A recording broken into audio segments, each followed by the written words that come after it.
या इलाही बख्श दे सईद को रोज़े हश्र तो। अस्सलाम वालेकुम रहमतुल्लाहि व बरकातुहू। मेरा नाम साहिल है, मैं मुंबई से हूँ।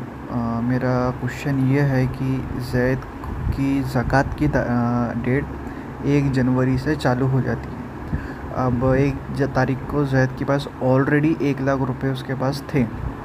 अब 6 महीने बाद उसने गवर्नमेंट बैंक से कुछ स्कीम आई थी गवर्नमेंट की, उसके तहत उसने 50,000 का लोन लिया।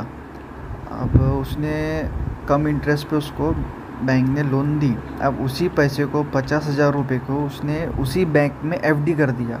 एफडी करने पे उसको कुछ ज़ायद इंटरेस्ट मिल रहा था, ज़ायद पैसा मिल रहा था। तो अब जो लोन उसने लिया है वो उसको हर महीना कुछ पैसा उसको देना पड़ेगा, मतलब 5,000 के इंस्टॉलमेंट है जो हर महीना उसको देना पड़ेगा बैंक को।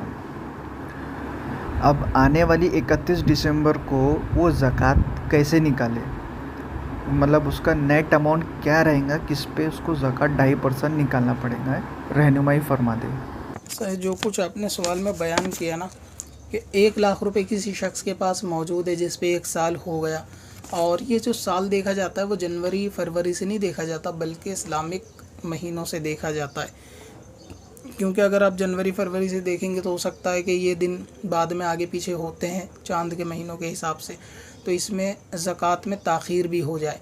तो बेहतर ये है कि जब ज़कात फ़र्ज़ हुई थी उस जनवरी में इस्लामिक महीना तारीख़ कौन सी थी उसका एतबार है, उसका ख़याल रखें, और फिर हर महीने उसी महीने का ख़याल रखें।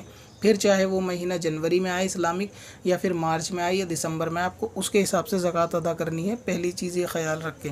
दूसरा एक दफ़ा ज़कात अदा कर दी किसी माल की 1 साल उसमें मुकम्मल होने के बाद, और अगले साल से पहले अब जैसा आपने बताया कि लोन लिया गया और उसकी एफडी करा दी गई, तो और फिर लोन की कीमत जो है वो अदा की जा रही है। तो जो भी बंदे के ऊपर कर्ज़ होता है जब उसकी ज़कात होगी तो उस वक्त वो कर्ज़ा यानी लोन का कितना पैसा उस पर बाकी है, उस कर्ज़े को या जो किश्त वगैरह देनी होती हैं, जिस हिसाब से आपने एग्ज़ाम्पल दिया कि थोड़े थोड़े पैसे हर महीने कटवाते जाता है कोई शख्स, तो अब बचे हुए कितना अमाउंट बैंक का उसको उधार देना है, वो कर्ज़ा हटाने के बाद जो उस पर माल बचेगा उन दोनों पे ज़कात देगा। यानी जो 1 लाख रुपया कैश बचेगा उस पर भी होगी, प्लस जो उसने 50,000 की एफडी कराई है या जितने की एफडी कराई है वो एफडी और एफडी से मिलने वाला एक्स्ट्रा अमाउंट, मसलन ये कि 50,000 की एफडी कराई है और 1 साल बाद उसकी कीमत जो है वो 65,000 हो जाएगी, यानी 15,000 का प्रॉफिट होगा।